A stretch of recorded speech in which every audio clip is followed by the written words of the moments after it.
Hiya folks, the old fossil here. Hi folks, this video is about a little IR data link.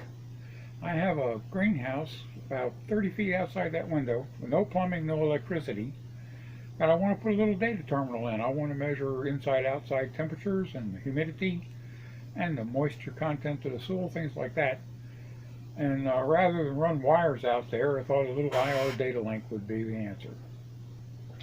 It's sized for about a 100 byte message. That's 800 bits. As I built it, the transmitter needs more power. I only used a 16 milliamp diode. I didn't know at the time. And it only reaches about 10 feet. But regular remotes, like for the TV and stuff, they reach to 30 feet easily. So I just need a little bigger diode. The receiver dumps the message bits, converts them to characters, and lists them on a spreadsheet.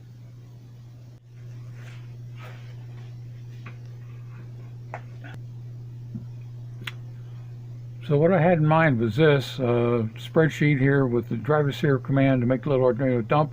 This part in the red ellipse is what I actually breadboarded for today. An IR emitter and IR receiver with two little Arduinos clones on each end with 36 kHz modulated pulse train. The hardware is very simple. It just needs current limiting resistor and the diode on the driver end and a receiver module on the receiving end with a little RC filter on the power. As I said, it works like I wanted it to, but the maximum range is only about 10 feet and need a bigger diode, and you have to aim it very carefully. The beam widths of these things are not very wide. The detection is done with the interrupt routine in the Arduino. The waveform out of the receiver module drops when the pulses are present. The delay is the time between the two edges. A change will interrupt both on the falling edge and the rising edge. So basically there's a little chain of pulses for a bit. I used about 16 and 32 pulses for longs and shorts, which comes out to about 12 milliseconds worth of pulses for each bit. And I padded each bit with the other delay. If it's a 400-bit pulse, I may have put an 800 microsecond delay so that the bit rate came out relatively constant. The receiver, if there is no interrupt, it just runs in a short loop. If the interrupt happens, it saves the pulse width in a delay array, and the end of the message is a very long pulse, just so I know that it's over. Notice that the receiver module will detect single pulses of the 36-bit kilohertz carrier, so the bit rate can probably be much higher.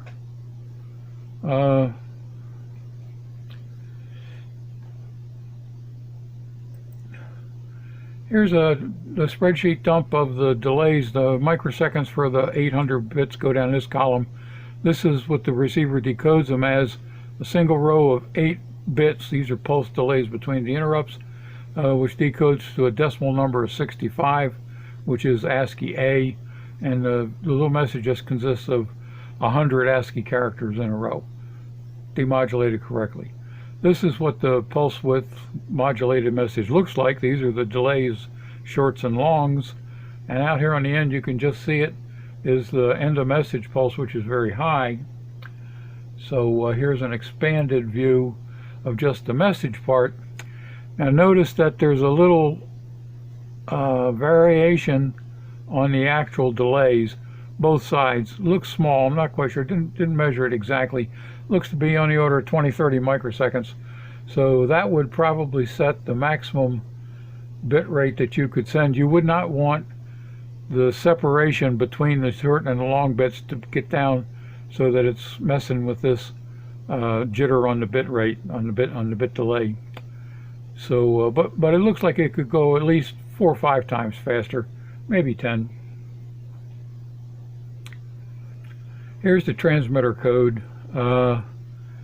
pin definitions.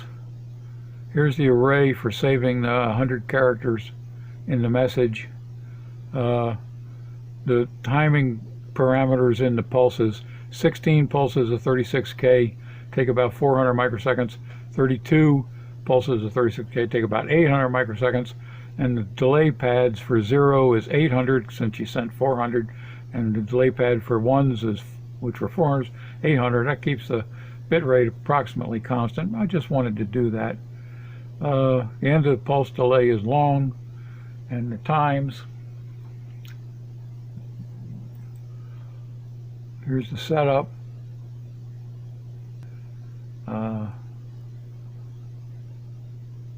The loop just takes each bit of the message and splits it into bits and sends the PWM. So here's the 100 byte loop.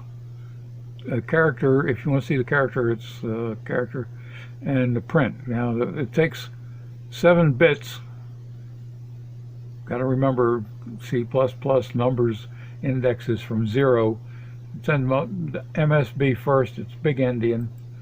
And it just reads the bit in the character, and if the bit is a 0, you send the long pulse, and if the bit is a 1, you send the short pulse, and put the delay with the opposite number on for the pad of delay, and a long delay at the end of message. And then at the end of message, you can print the stuff. Down here, some more stuff. This just executes. Loop time counts seconds and runs blink. That's it. Not very much to it. Here's the actual pulse transmitter loop. This little part here takes about 26 microseconds to execute, which is the right time for a 36K pulse. A high, a delay, you set it low, and a delay. This is just for debug. If you ask it for 99 pulses, it loops forever, just to give you continuous pulse stream so you can see what's going on. This routine loads the character array with the ASCII messages, and then more ASCII. And when you get down to the end, I got tired of typing in ASCII, so the top 50 in the array is made equal to the bottom 50. Just copy 2 halves of it, and then you list it if you want to see it. That's it. The receiver is not much more complicated. It waits for the interrupt, loads 801 delays. That's 800 for the bits and 1 for the end of message. The interrupt routine is EE. It just saves the delays. Again, here's the pin definitions, the variables, nothing special here. Here's the characters, the message array for receive. There's a sync at the beginning of message and the end of message, just so you can get the oscilloscope on it. And here's the delay in for the bits, all 800 of them, plus EOM, plus you got to remember you got to have the 0 in it. Here's a loop. Basically, it just waits for interrupts. Go back to wait. When the interrupts finally get to be 801, go to end of message. End of message, believe it or not, end of message is print. Once it's 0, it prints it. Here you are. Gets ready for another one, but send it once is enough. It doesn't make any mistakes. Here's the interrupt routine.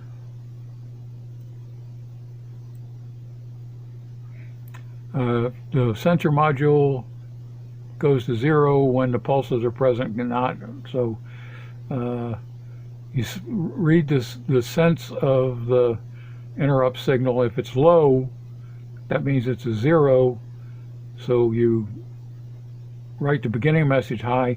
If the sense is high, that means you've ended the first pulse. So you write the beginning of message low, save the delay. If delay is longer than 4 seconds, then it's the end of message, so you write end of message.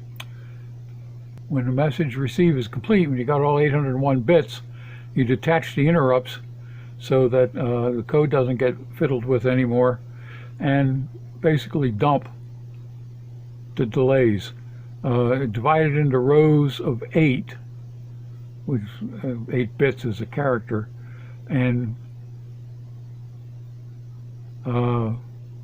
starts off from 256 to evaluate the value of the byte, and it takes each bit each character, each character bits 8 bits, and calculates the row, prints the bit number, and then converts the delay into integers. These are powers of 2, so each time you get another bit, you add the appropriate power of 2 to the delay, so that you get the delay as the equivalent of the sum of the bits, which you then print as an integer. And then the ASCII is a character variable, so you can see the decimal equivalent and the ASCII, and print line. So you're done. If you want it to run over and over again, serial flush, you have to wait until the print routine is finished, and if you wanted to run it over and over, you'd reattach the interrupts to watch for the next message. Well, that's it for this time. I guess next I have to make the little circuitry for the data collection out in the greenhouse, and then I have to worry about a solar array and battery and charge controller to run the whole mess, and we'll see. Thanks for watching.